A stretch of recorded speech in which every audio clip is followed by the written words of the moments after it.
എല്ലാവർക്കും നമസ്കാരം. എൻ്റെ പുതിയൊരു വീഡിയോയിലേക്ക് എല്ലാവർക്കും സ്വാഗതം.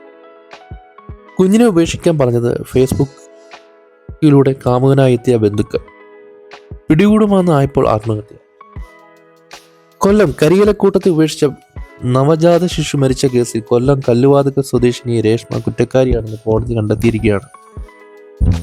രേഷ്മയ്ക്ക് ഭർത്താവ് വിഷ്ണുവിന് 3.5 വയസ്സുള്ള പെൺകുട്ടി ഉണ്ടായിരുന്നു. രണ്ടാമതൊരു കുഞ്ഞുകൂടി ഉണ്ടെങ്കിൽ സ്വീകരിക്കാനാകിരുന്ന ഫേസ്ബുക്കിലൂടെ മാത്രം ചാറ്റ് നടത്തിയിരുന്ന അനന്തു എന്ന കാമുകൻ പറഞ്ഞതിനാലാണ് വീണ്ടും ഗർഭിണിയായ വിവരവും പ്രസവിച്ചത് ആരെയും അറിയിക്കാതിരുന്നതെന്നാണ് അന്വേഷണത്തിൽ പോലീസിന് വ്യക്തമായത്.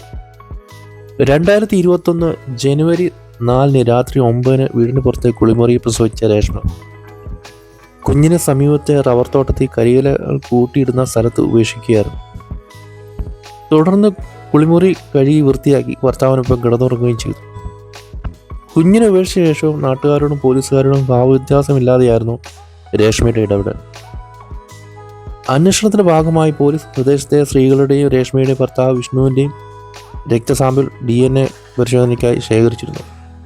ഈ പരിശോധനയിലാണ് കുഞ്ഞ് രേഷ്മയുടേതാണെന്ന് കണ്ടെത്തിയത്. ഫേസ്ബുക്കിലൂടെ മാത്രം സംസാരിച്ചിട്ടുള്ള കാമുകനൊപ്പം ജീവിക്കാനായിരുന്നു നവജാത ശിശുവിനെ വൃത്തിഹീനോ അപകടകരമായ സ്ഥലത്ത് രേഷ്മ ഉപേക്ഷിച്ചതെന്ന് അന്വേഷണത്തിൽ വ്യക്തമാക്കി.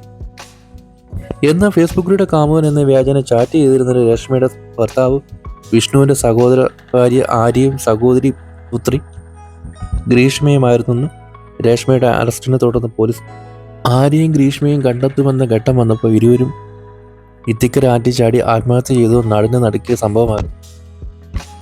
ഇത് ഭയങ്കര കഴപ്പാണ് കേട്ടോ. ഭയങ്കര പെണ്ണുങ്ങളായ ഒരു സോക്കേട് കയറ്റം.